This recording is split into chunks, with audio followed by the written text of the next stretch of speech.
안녕하세요. 여러분, 인생담소 채널에 오신 것을 환영합니다. 오늘은 여러분의 마음을 따뜻하게 해줄 특별한 이야기를 준비했습니다. 채널 구독과 좋아요 눌러주시면 더 많은 감동 이야기로 찾아뵙겠습니다. 이제 저와 함께 희망의 선율 30년 만에 재회라는 이야기 속으로 빠져보시죠. 그날은 행복나눔 요양원의 봄 개원 20주년 기념일이었어요. 제 이름은 박지영. 이곳에서 1년 차 간호사로 일하고 있죠. 하지만 그날의 일은 제 인생에서 가장 잊지 못할 기억으로 남아있습니다. 벚꽃이 만개한 4월의 어느 날, 요양원 전체가 기념행사 준비로 분주했어요. 저는 아침부터 환자분들 약 전달하느라 정신이 없었죠. 그때 안내데스크에서 들려오는 고함 소리에 발걸음을 멈췄습니다. 우리 요양원의 말썽쟁이 수간호사 정혜진 씨가 안내데스크의 윤미자 여사님을 혼내고 있었어요. 접수 서류를 엉망으로 정리했다면서 말이죠. 70대 중반의 윤 여사님은 고개를 숙인 채 죄송하다는 말만 반복하셨어요. 눈이 침침해서 실수했다고요. 저는 발걸음을 서둘러 그곳으로 향했어요. 제가 도와드리겠다고 나서자 정수간호사는 한번 노려보더니 자리를 떠났죠. 윤 여사님은 감사하다는 눈빛을 보내시며 요즘 손이 자꾸 떨려서 서류 정리가 영 못하겠다고 하셨어요. 그때는 몰랐죠. 이 작은 만남이 놀라운 인연의 시작이 될 줄은요. 그날 저녁 야간 근무 중에 소독약을 찾으러 창고에 들어갔다가 윤 여사님이 혼자 앉아 계신 모습을 발견했어요. 할머니는 낡은 사진첩을 보고 계셨죠. 제가 말을 걸자 깜짝 놀라 허겁지겁 사진첩을 가방에 넣으셨어요. 집에 가기 전에 옛날 생각을 하고 있었다고 하셨죠. 저는 사진첩에서 본 바이올린 연주자가 여사님인지 물었어요. 윤 여사님의 눈에 순간 빛이 스쳤다가 사라졌죠. 그리고는 30년도 더 전 이야기라며 자신이 한때 동양의 바흐라 불리던 바이올리니스트였다고 말씀하셨어요. 저는 깜짝 놀랐어요. 안내데스크에서 조용히 일하던 윤 여사님이 유명한 연주자였다니요. 왜 그만두셨냐는 제 질문에 윤 여사님은 깊은 한숨을 내쉬셨어요. 아들 윤재를 잃고 나서 바이올린을 만질 수가 없었다고요. 30년 전 유럽 투어 중에 교통사고가 났는데 남편은 그 자리에서 돌아가시고 아들은 실종됐다고 했어요. 경찰은 계속 수색했지만 결국 찾지 못했고 그 후로는 연주회장에 다시는 발을 들이지 않았다고 했죠. 할머니의 눈가에 맺힌 눈물을 보며 가슴이 저려왔어요. 요양원에서는 어떻게 일하게 되셨냐고 묻자 살아야 했으니까 은퇴 후 모아둔 돈도 바닥나고 이곳이 마지막 직장이 됐다고 하셨어요. 하지만 여기 계신 어르신들이 가족 같아서 괜찮다고 하셨죠. 그날 밤 저는 윤 여사님의 이야기를 들으며 잠들지 못했어요. 세상적 명예와 부를 뒤로하고 30년간 슬픔을 간직한 채 살아온 할머니의 모습이 자꾸 떠올랐거든요. 개원 기념일을 일주일 앞둔 어느 날 요양원에 새로운 의사가 부임했어요. 30 중반의 김연우 과장님은 미국에서 노인의학을 전공하고 돌아온 수재였죠. 젊은 나이에 요양원 의학부장을 맡게 된 그는 첫날부터 환자들 상태를 꼼꼼히 살피며 모든 직원들의 이목을 집중시켰어요. 첫 만남부터 김 과장님은 저에게 예의 바르게 대했어요. 300 이후 김 할머니 혈압 기록이 불규칙적이니 측정 시간을 조정해 달라고 부드럽게 요청하셨죠. 다른 의사들이 간호사를 그저 보조 인력으로 여길 때가 많았는데 그는 달랐어요. 그날 저는 김 과장님을 요양원 곳곳에 안내하고 있었어요. 마침 안내데스크를 지나갈 때 우리 윤미자 여사님이 계시다고 소개했죠. 안내데스크의 산증인이라고요. 윤 여사님이 고개를 들어 새 의사를 바라보는 순간 무언가 이상한 일이 일어났어요. 윤 여사님의 얼굴이 하얗게 변했고 김 과장님도 잠시 멈춰서서 윤 여사님을 바라봤어요. 김 과장님은 혹시 오스트리아 빈에서 연주하신 적 있냐고 물었고 윤 여사님은 떨리는 목소리로 젊었을 때 몇 번 갔었다고 대답하셨어요. 김 과장님은 자신이 아는 분과 닮았다며 신뢰했다고 말했죠. 그렇게 짧은 만남이 끝났지만 두 사람의 눈빛 교환은 뭔가 특별했어요. 마치 서로의 영혼이 오래전부터 알고 있었던 것처럼요. 개원 기념일 전날 큰 문제가 발생했어요. 기념행사의 하이라이트로 초청된 유명 바이올리니스트 정세현 씨가 갑작스러운 사고로 공연을 취소한다는 연락이 온 거예요. 원장님은 발을 동동 구르며 내일이 행사인데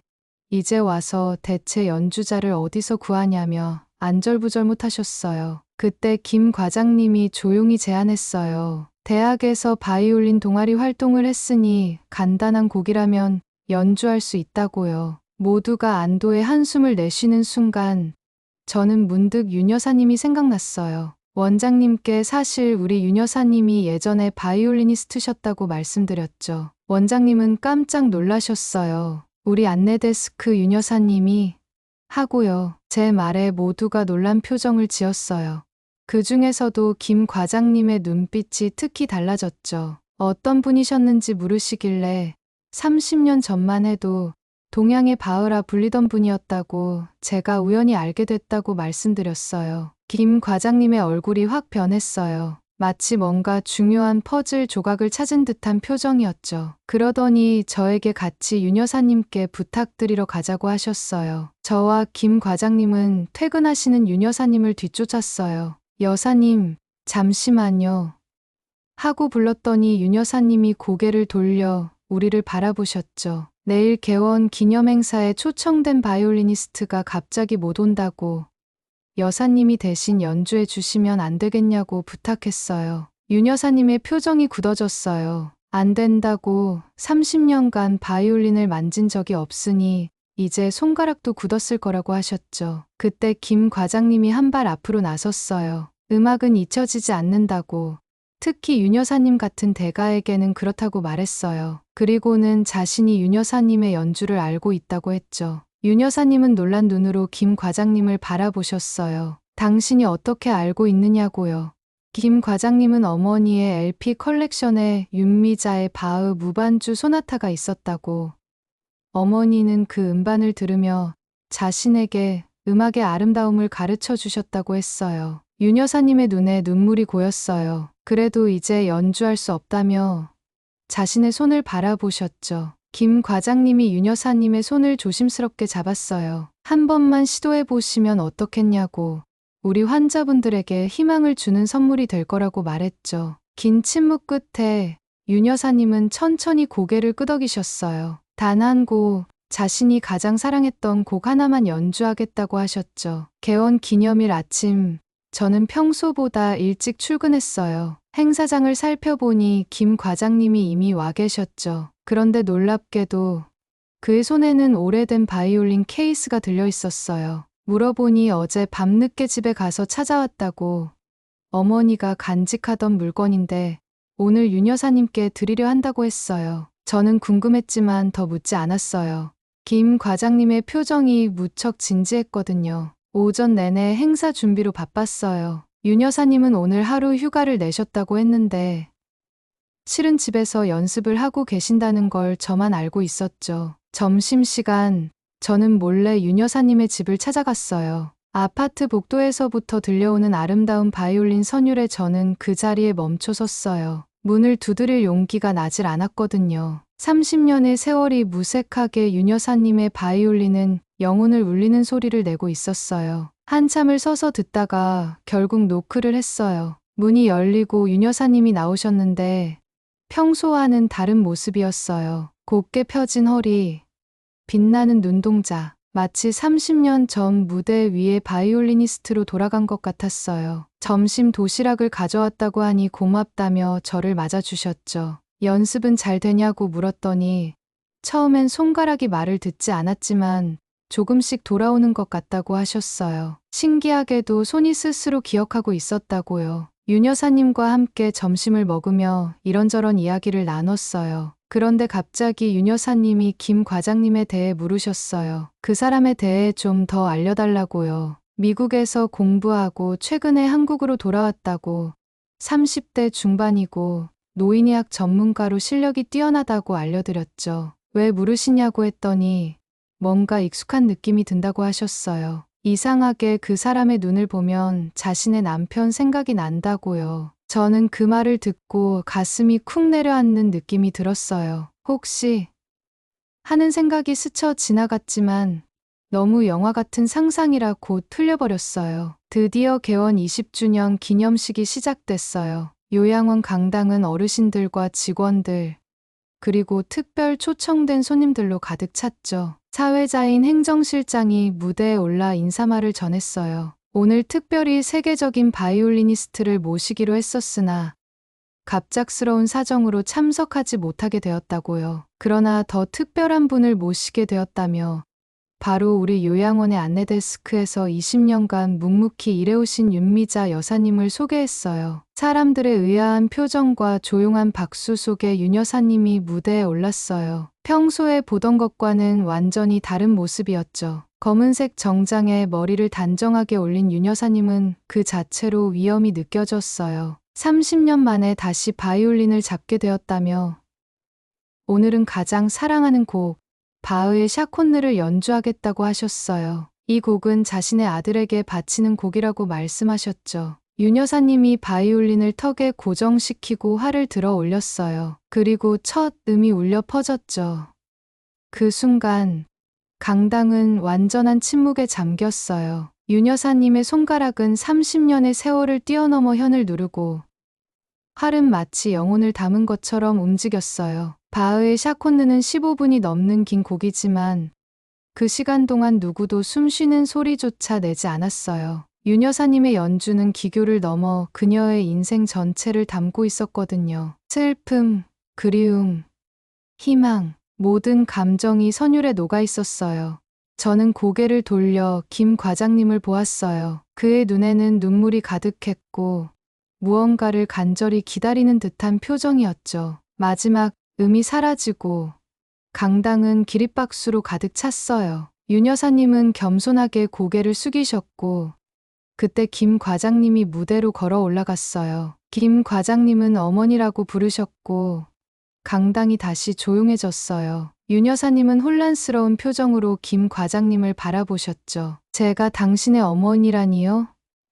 라고 물으셨어요. 김 과장님은 30년 전 오스트리아 빈에서 교통사고가 났다고 말했어요. 아버지는 즉시 돌아가셨고 자신은 기억을 잃은 채 현지 가정에 입양되었다고요. 하지만 양어머니는 늘 그 바이올린과 LP를 간직하며 자신의 뿌리에 대해 알려주셨다고 했죠. 김 과장님은 주머니에서 작은 메달을 꺼냈어요. 윤 여사님의 얼굴이 하얗게 변했어요. 그건 자신의 이름 윤재가 새겨진 메달이라고 어머니가 첫 연주에 날 선물해 주신 것이라고 했어요. 윤 여사님은 떨리는 손으로 그 메달을 받아들었어요. 그리고 믿을 수 없다는 듯이 김 과장님의 얼굴을 살폈죠. 그녀의 눈에서는 굵은 눈물이 흘러내렸어요. 내 아들, 정말 내 윤재니?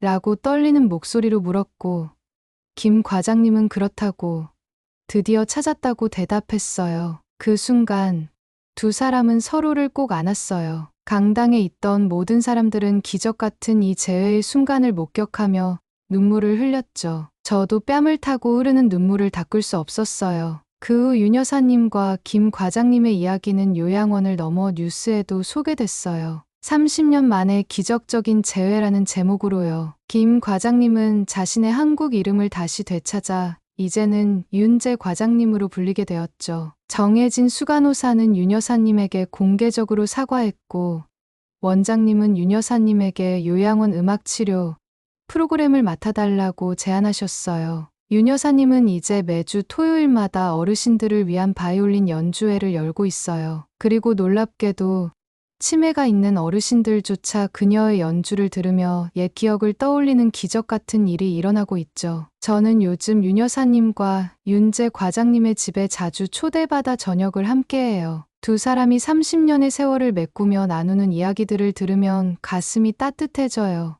윤 여사님은 제가 없었다면 이런 기적은 일어나지 않았을 거라고 말씀하셨지만 저는 그저 운이 좋았던 거라고, 제가 아니었어도 이 만남은 이루어졌을 거라고 말했어요. 하지만 윤재 과장님은 그렇게 생각하지 않는다고, 제가 아니었다면 어머니의 정체를 알게 되기까지 훨씬 더 오랜 시간이 걸렸을 거라고 말했죠. 저는 그저 미소 지을 뿐이었어요. 때로는 작은 친절이 누군가의 인생을 완전히 바꿔놓을 수도 있다는 것을 배웠으니까요. 그로부터 6개월 후 윤 여사님은 30년 만에 공식 무대에 다시 서게 됐어요. 서울예술의전당 콘서트홀에서 희망의 선율이라는 타이틀의 공연이었죠. 티켓은 오픈 1시간 만에 매진됐고 저는 특별 초대로 최전방 자리에 앉게 됐어요. 공연장은 관객들로 가득 찼고 야외 스크린으로도 공연이 중계됐어요. 윤 여사님이 무대에 등장하자 기립박수가 터져 나왔죠. 그녀는 우아한 검은 드레스를 입고 있었고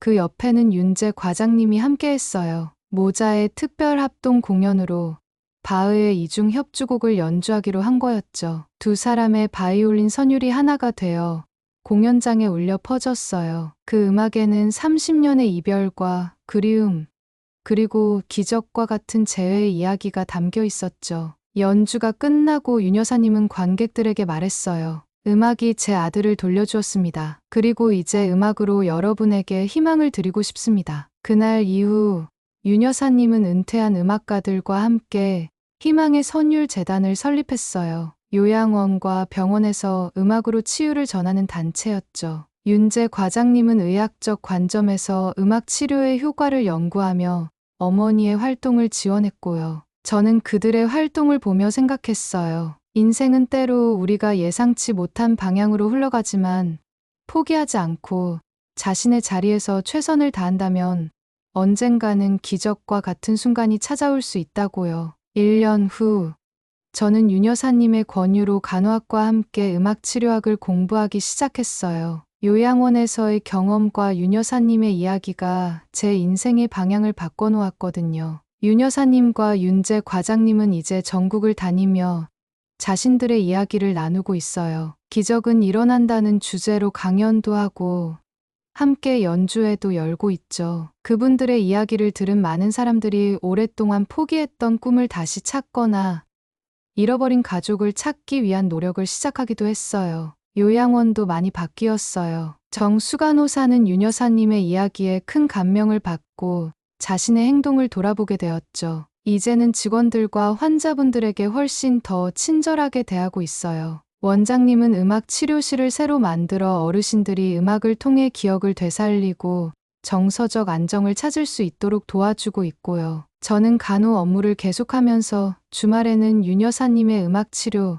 수업에 참여하고 있어요. 어르신들이 바이올린 선율에 맞춰 몸을 움직이거나 옛 노래를 함께 부르며 웃음 짓는 모습을 볼 때마다 큰 보람을 느끼죠. 윤 여사님은 이제 78살이 되셨지만 연주할 때만큼은 마치 수십 년이 젊어진 것처럼 활기차 보여요. 30년 동안 잃어버렸던 시간을 되찾기라도 하듯 매 순간을 소중히 여기며 열정적으로 살고 계세요. 윤재 과장님은 병원 일과 함께 어머니의 자서전을 정리하는 작업을 돕고 있어요. 30년 만에 선율이라는 제목의 책이 곧 출간될 예정이죠. 그 책에는 유명 음악가에서 평범한 요양원 직원으로 그리고 다시 음악의 세계로 돌아온 윤 여사님의 놀라운 여정이 담겨 있어요. 어느 날 저녁 윤 여사님의 집에서 식사를 하던 중 윤재 과장님이 특별한 소식을 전했어요. 그동안 유럽에서 자신을 키워주신 양부모님을 한국으로 초청했다는 거예요.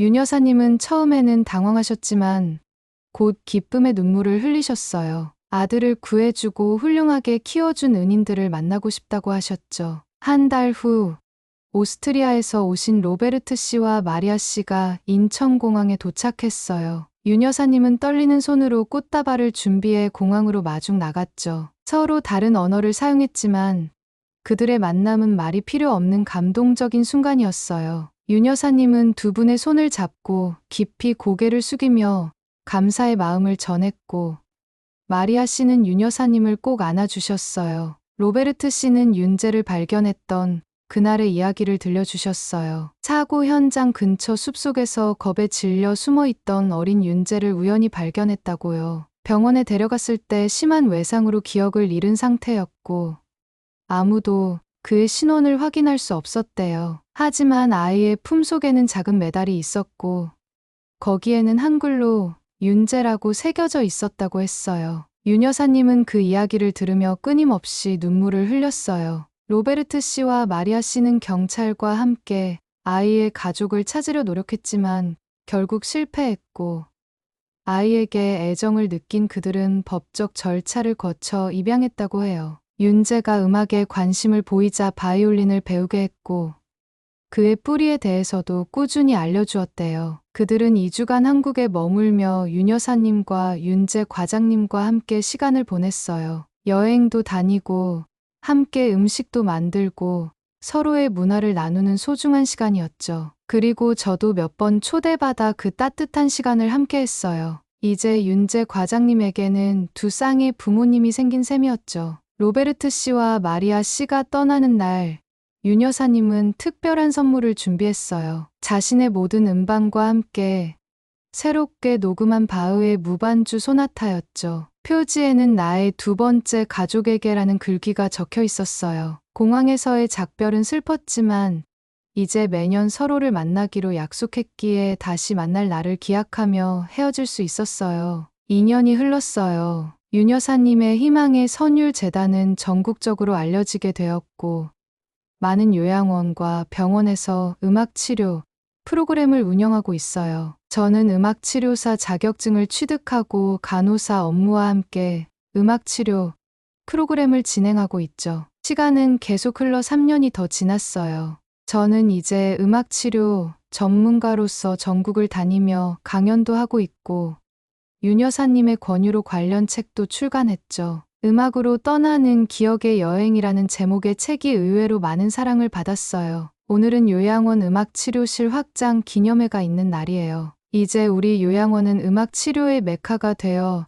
전국에서 많은 의료진과 치료사들이 배우러 오고 있거든요. 저는 아침 일찍부터 행사 준비로 바빴어요. 윤 여사님과 윤재 과장님도 일찍 오셔서 함께 준비했고요. 저는 이제 희망의 선율 재단에서 중요한 역할을 맡게 되었어요. 전국의 병원과 요양원의 음악치료 프로그램을 확산시키는 일이죠. 때로는 힘들기도 하지만 환자분들의 얼굴에 미소가 번지는 것을 볼 때마다 큰 보람을 느껴요. 인생은 참 신비로워요. 우리는 모두 자신만의 선율을 가지고 살아가지만 때로는 다른 이의 선율과 만나 아름다운 화음을 이루죠. 윤 여사님과 윤재 과장님, 그리고 저희 선율이 만나 이렇게 아름다운 이야기를 만들어냈으니까요. 오늘도 저는 윤 여사님이 주신 바이올린을 들고 요양원으로 향합니다. 그곳에서 누군가의 잃어버린 기억을 깨우고 또 다른 기적을 만들어낼 수 있기를 바라면서요. 왜냐하면 저는 믿게 되었으니까요. 음악에는 영혼을 울리고 기억을 깨우고 잃어버린 소중한 것들을 되찾게 하는 신비한 힘이 있다는 것을요. 여러분의 인생에도 그런 특별한 선율이 있을 거예요. 잠시 귀 기울여 보세요. 어쩌면 그 선율이 여러분을 잊고 있던 소중한 무언가로 이끌어줄지도 모르니까요. 이상 인생담소에서 전해드린 희망의 선율 30년 만의 재회 이야기였습니다. 오늘도 이야기에 귀 기울여 주셔서 감사합니다. 다음 이야기에서도 여러분의 마음을 따뜻하게 해줄 감동적인 이야기로 찾아뵙겠습니다. 구독과 좋아요 잊지 마시고 주변의 소중한 분들과 함께 이 이야기를 나누어 보세요. 감사합니다.